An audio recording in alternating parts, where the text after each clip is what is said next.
In a world ravaged by biblical demons, a young boy was born with a godly amount of power, leading the church to raise him like a war machine, practically forcing him to battle countless demons and brainwashing him with the idea that his only purpose in life is to defeat Satan. This pushed him to the edge, until he eventually just wished for death's release as he's tired of living. But one day he meets a young girl who may or may not be his sworn enemy, who then gives him a reason to live for. In northern Italy, the story begins with a young exorcist named Dono being pushed and bullied by two other little priests as they don't like how he always acts all high and mighty. But Dono simply stands up and turns his head to the side, telling them that whoever smites thee on thy right cheek, turn the other also, as it's a teaching from the Bible. Hearing this, the two little turds start huffing and puffing and embarrassingly leave. But all this while two older priests are watching all of this happen. The younger priest, who is notorious for being corrupt, says that he likes the little funny kid. But the older one snaps back at him and calls Dono it. He tells him he wants him to train and further strengthen it. He further states that it's very special to the church, as it has the potential to even beat Satan himself. He then tells him that he beat God's teaching in its soul, and that no matter what happens, it must remain pure of heart. So no corrupt priest activities, especially hanging around chicks while he has the kid in his care. And after bearing all that yapping, the corrupt priest takes Dono out, and noticing a sad look permanently etched on his face, he tries to cheer him up. 2 weeks later, the corrupt priest is seen having the time of his life, screaming at the top of his lungs that he's already in heaven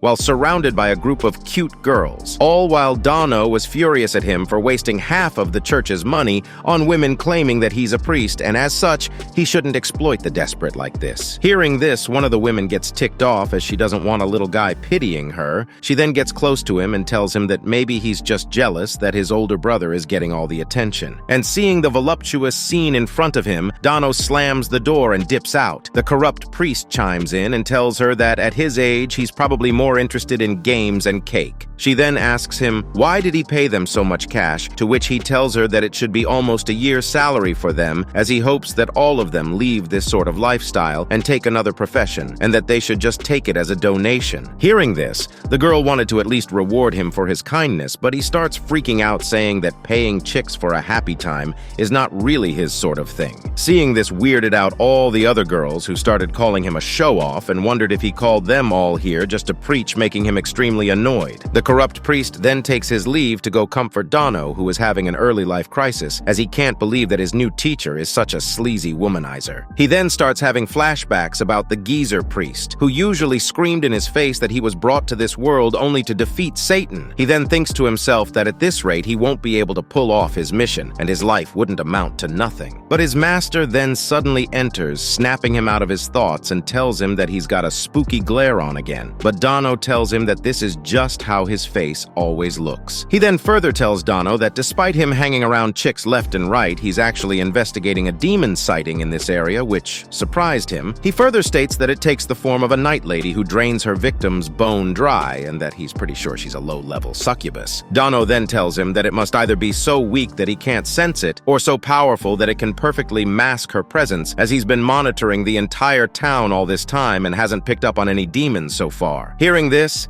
he thought the kid was just messing around, but Dono firmly reminds him that he doesn't lie, as the Lord is always watching, making the corrupt priest recoil after seeing his devotion, and finally gets why the geezers call him the hope of all mankind. He then tells Dono, even though he couldn't find any hard leads, he still got a pretty good idea of who's actually the demon, and tells him to come with him. Meanwhile, the same chick from earlier is seen greeting her little sister and tells her that she hit the jackpot today at work and it will be a while before she has to work again. The little sister gets worried, but the older one reassures her that she didn't do anything dangerous to get it, but the two of them are going to have to skip town ASAP. This caught the little sister off guard, who asked about their stuff back at home, but her older sister tells her that she'll buy her new stuff next town over. But just then, Dono and the corrupt priest show up behind her, who then tells her that it's an awfully cold night for travel, and how about she goes back to the inn with him to spend the night. Hearing this, she jokingly tells him that she thought paying for girls isn't his thing, but he claps back by saying paying for demons is also not his thing, which shocked her to the core. Dono wonders what he's talking about, as he still can't sense any demonic power from her, but still, the priest casts a spell hell and tries to smite her with it, but to his shock, she transformed to her true self and dodges it. She then asks him just how did he figure out she was a succubus, to which he tells her that he used holy water and berries to weed her out, which she didn't eat, but mostly it was just intuition, as like a true-blooded succubus. She acted the thirstiest out of all the chicks. Hearing this really ticked her off. The priest then entrusted the little girl to Dono and engages the demon full force. And seeing him display his power, Dono realized that he may be corrupt, but he's powerful, but still something didn't feel right about all this. As even though there's clearly a demon in front of him, he still can't sense a shred of demonic power. And as the priest slammed the succubus to the floor, Dono jumps in and tells the priest that something is horribly wrong here. And realizing that he's right a bit too late, the little sister menacingly states that it seems her big sister had lost. Hearing this, the succubus starts freaking out and begging for forgiveness and telling her little sister that she can still fight before she blows up. The little sister then suddenly starts morphing into a grotesque monstrosity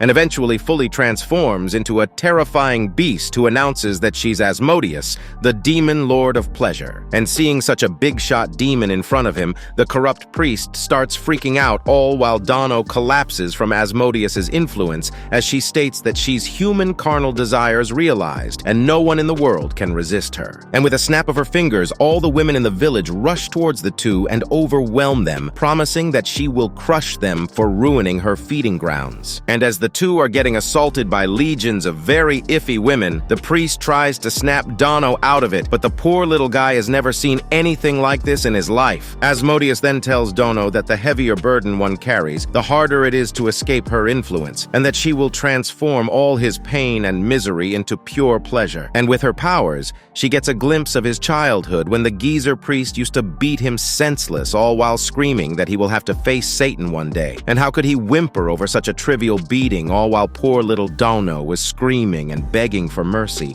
The old prick further tells him that he will know mercy and happiness only after entering heaven. And upon seeing just a tiny part of his childhood, even the demon lord Asmodeus starts feeling bad for him and promises that he doesn't have to feel bad anymore, and that he should just let go, as she will personally take him to heaven for all of eternity. And feeling that he's about to give in to temptation, Dono snaps himself out of it by ripping out one of his eyes, all while screaming at her to not underestimate him. This genuinely seemed to shock her, as no mere human has ever done that before. Dono then summons a complex spell that binds Asmodeus in holy chains and then slams the living hell out of her. This seemed to scare even the corrupt priest with just how broken he is. And surprised at just how powerful he is, Asmodeus wonders if this kid is even human. Dono then remembers that she has two weaknesses, one being fish liver and the archangel Raphael. He tells her that it's a shame he didn't bring any fish liver, but he'll just have to make do before calling forth and summoning the power of a fricking archangel, shocking Asmodeus,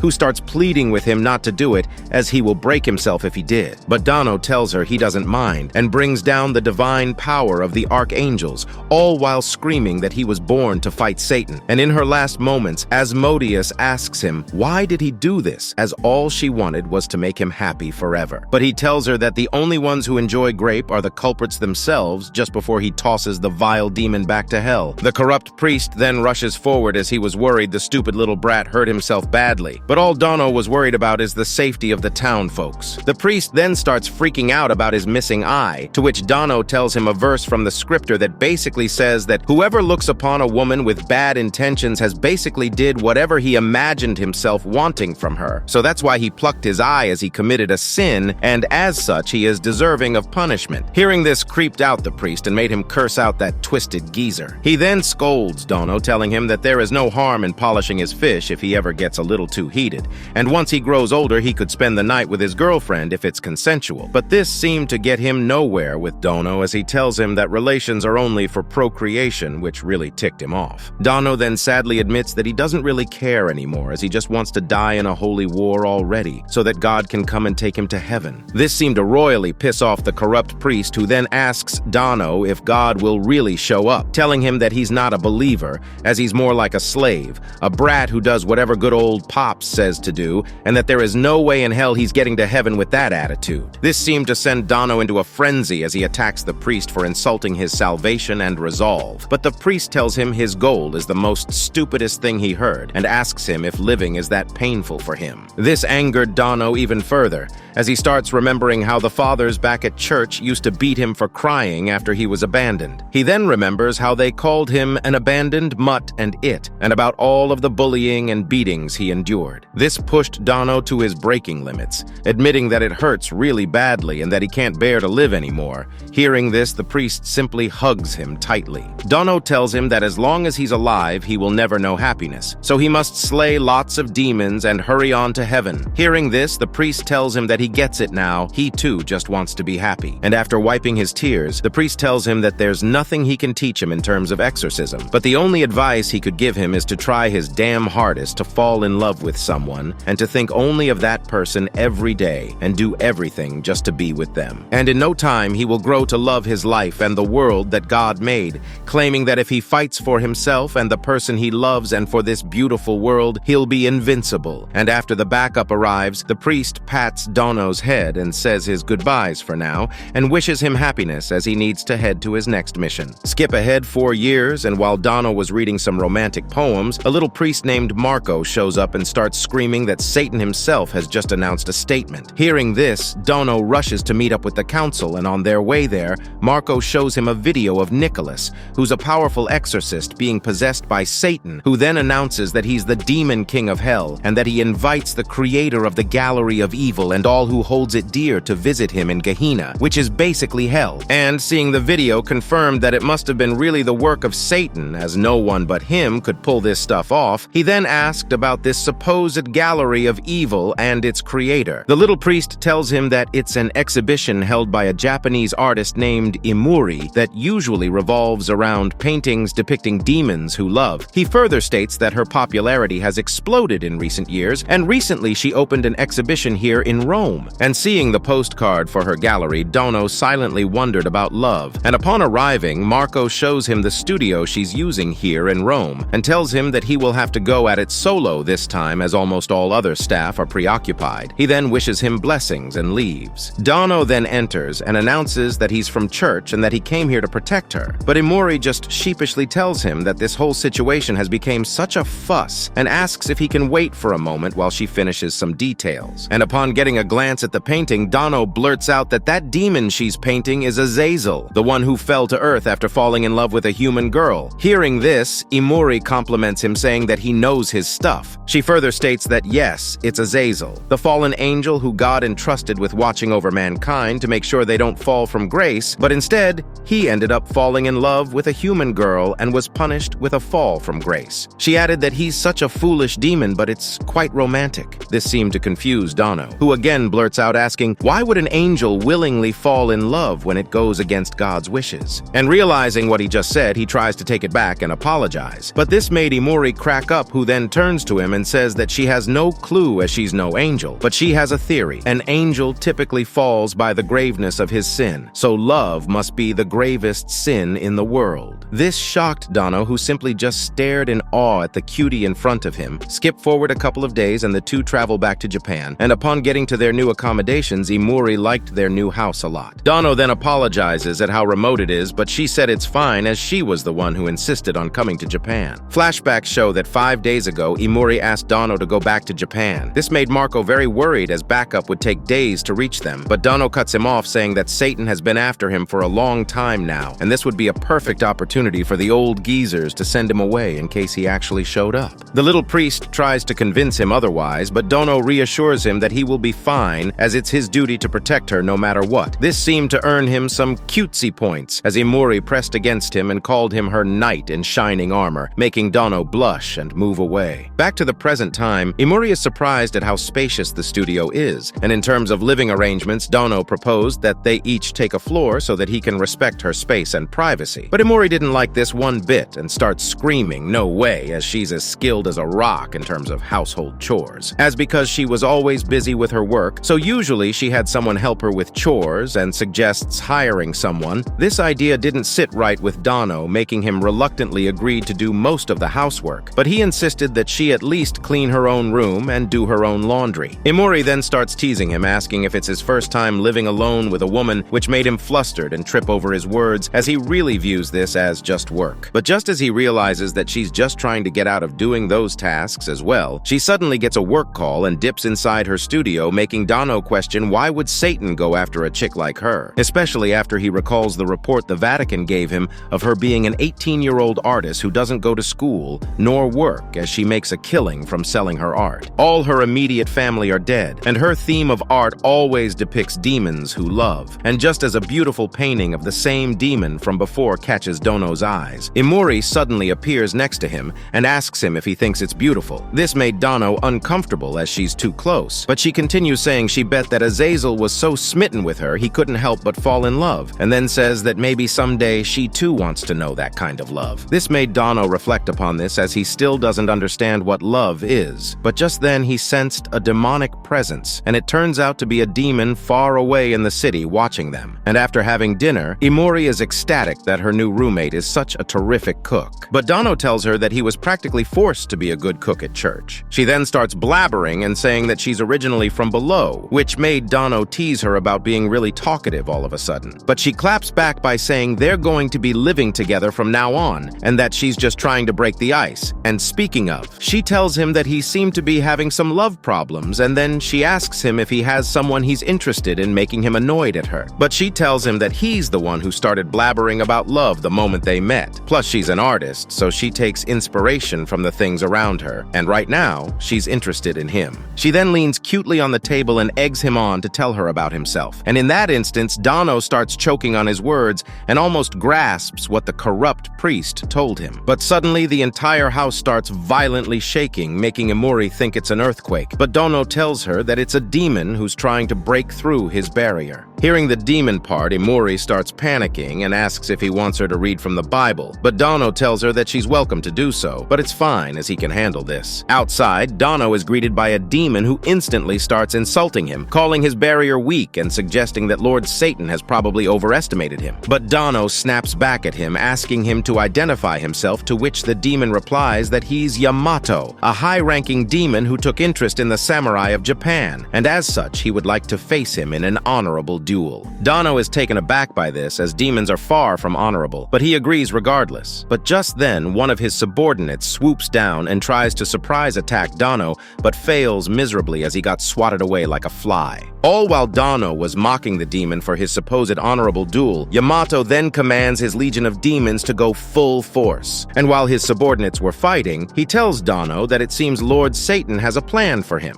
But internally, he wonders why, when he asked for permission to go slay him, Satan told him that he doesn't mean to sell him short, but he's the only one that can stand against him. And sure enough, Dono had already taken out all his forces, who are now being taken back to Gehenna. He then tells him that he's foolish for facing him without a strategy. But just then, Yamato spots Imori taking a picture of him, as she supposedly has never seen a real demon before. And seeing an opportunity, he states that plans are best kept simple, and blows a fireball towards her, stating that either he protects her or she dies. Dono dashes towards her and shields her from the blast, making her blush at just how close he is to her. He then prepares for round 2, only to find that Yamato had dipped. Worried, he asks her if she's fine, and realizing just how close they are, he embarrassingly backs off. But Imori takes this opportunity to further tease him as she gets closer to him, and thanks him for saving her life, calling him her knight in shining armor. Later on, while Dono was cooking, Imori says that she'd never guessed that demons actually existed, which surprises Dono as he tells her they're practically everywhere. Hearing this, she comments that being an exorcist must be hard work, but he deflects by handing her a scrumptious-looking cake, and after taking one bite, she falls in love with the taste and practically devours half of it in an instant, shocking him at how much she could eat. She then tells him that he must think that she eats like a pig, to which he agrees, making her mad at him. And in the middle of her cute tantrum,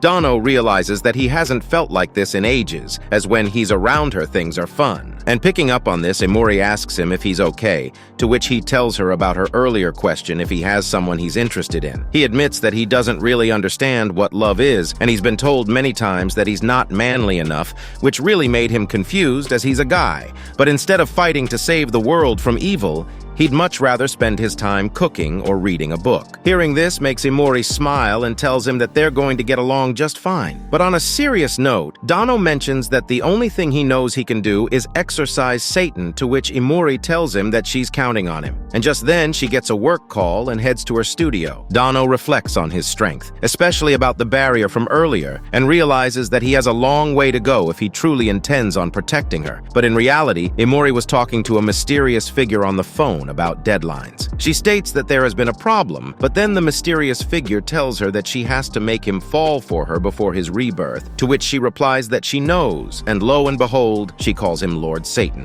It is then revealed that Imori is a Lilin, and more specifically the original succubus. The next day, while Imori was painting, she thought to herself that she would really like to know love, the kind that would change everything that she is, the same kind that Azazel had. She then points her brush to the woman in the painting and asked her how did she feel when Azazel fell, and what was it like when she knew that he chose her over God. Surely it must have felt amazing. Flashbacks show that a few months ago while in Gehenna, Satan proclaimed that soon he will be reborn in Earth. But there is a bit of a problem in his way. A boy nicknamed mankind's strongest exorcist poses a massive threat to him, as a few demon lords have already fought him and lost to him. So he summoned Imori, who's nicknamed the Femme Fatal, and tasked her to make him fall in love with her. Hearing this, she starts acting like an airhead and tells him that the best she can do is keep an eye on him. This annoyed Satan, as she's literally the only one who's perfect for the job, because she was born without a single drop of demonic energy, meaning no exorcist would know what she truly is. But Imori snaps back at him, telling him he doesn't have the right to decide who she chooses to be with, as she'll be making that decision for herself. Hearing this, Satan laughs and tells her it's remarkable that she's still holding out for the perfect one all this time, to which she tells him that naturally she still does, as she's as selfish as a demon after all, before taking her leave. Back to reality, Imori asks Dano to go out to the city, as she might go insane if she stayed cooped up all week. Hearing this, Dano wanted to take her out, but reluctantly tells her that it's far too risky, as Satan is after the both of them. Hearing this, she freaks out and tells him that they'll be fine as he's crazy strong, saying that Marco has told her all about how he defeated 3 demon lords in just 4 years. But Dano still wasn't convinced, as he didn't really defeat them, but repelled them back to Gehenna. Plus, the demons that showed up yesterday couldn't hold a candle to the real demon lords, aka the 7 deadly sins. Hearing this, Imori asks who exactly did he repel, to which he tells her that he fought Asmodeus, the lord of pleasure, then Mammon, the lord of greed, and finally he faced Beelzebub, the lord of gluttony. Hearing this, she starts having second thoughts about this whole ordeal, as there are still the lord of pride Lucifer, and the lord of envy Leviathan, and the lord of sloth Belphegor, and finally the big bad boss of them all, the lord of wrath Satan himself, who's after his throat. And remembering that her boss has told her that her mission is top secret, and as such, he didn't tell anyone about it, made her even more scared, as almost all the lords are going to be after Dano, and she will be caught in the middle of the crossfire. And while this terrifying exorcist tries to protect her from all of them, she still has to somehow make him fall for her. And seeing her pale expression, Dano screams out that she has nothing to worry about, as he will keep her safe no matter what. Imori pretends to thank him, but inside, she was terrified and finally decides that she doesn't really like this kid enough to make him fall for her, and that Satan is gonna have to find another way to deal with him, as she's gonna run for the hills soon. And to cheer her up, Dano takes her to an aquarium where her mind was blown by its beauty. And taking this opportunity, she tries to nudge closer to him, but Dano moves away. And fed up by his actions, she asked if he's a Virgo, which caught him off guard. She tells him that she's not trying to make fun of him, as she knows that he took a vow of celibacy, but she wondered if that would get lonely after a while. Dano tells her that there is more to life than love, as he has given himself to God, plus he doesn't really regret it, which kinda disappointed her. But he then shares that a while back, the only priest he respects told him that he should fall in love, and that the story of Azazel, who went so far as to go against God for love, made him curious about it. Hearing this, Imori smiles and tells him that they're almost alike. This made him realize that every time he talks to her, he feels incredibly at ease for some reason. And noticing that it's almost time for the orca show, they head towards their seats, all while being watched by some very suspicious-looking crows. And after taking their seats, Imori starts having the time of her life, especially after getting splashed by water. And noticing a blank look on his face, she asked him if he's having fun, to which he says yes. But this made him wonder if he's allowed to have fun. But just then, the same crow from earlier shows up and greets them, stating that it's been a while, almost 3 years to be exact. This took Dono off guard as he didn't detect it whatsoever, but suddenly one of the crows gets chomped by an orca, effectively force-feeding it a ton of demonic energy. This made Dono realize that it must be the power of only one demon, and while Emori had no clue what was going on, the orca starts going crazy, smashing and cracking his glass aquarium, and eventually smashed through to the spectators and drags a couple of young spectators off while the crow tells Dono to enjoy his little spring trap. And seeing the little ones get dragged into the water, Dono cursed the Lord of Greed, Mammon, as he's the one responsible for this. He then apologizes to Emori as he grabs her and jumps to the middle of the aquarium, and while mid-air, she screams that she doesn't know how to swim. But he tells her no biggie, and as she was prepared to be swooshed around in water, she closes her eyes but then finds herself on solid ground with Dono reciting scripture and splitting the sea just like Moses, which really impressed her. He then releases the orca from its possession and turns to the children who were hysterically crying, and to comfort them, Dono wholeheartedly hugs and tells them that they're safe now. Seeing this really touched Emori deep in her soul. After the chaos settled, Dono apologizes for touching her without her permission and begs for her forgiveness, and seeing just how earnest he's being almost melts her heart. And as usual, she takes this opportunity to tease him, saying that she will forgive him under one condition. If she ever were to become just like the Sleeping Beauty, he has permission to kiss her and wake her up.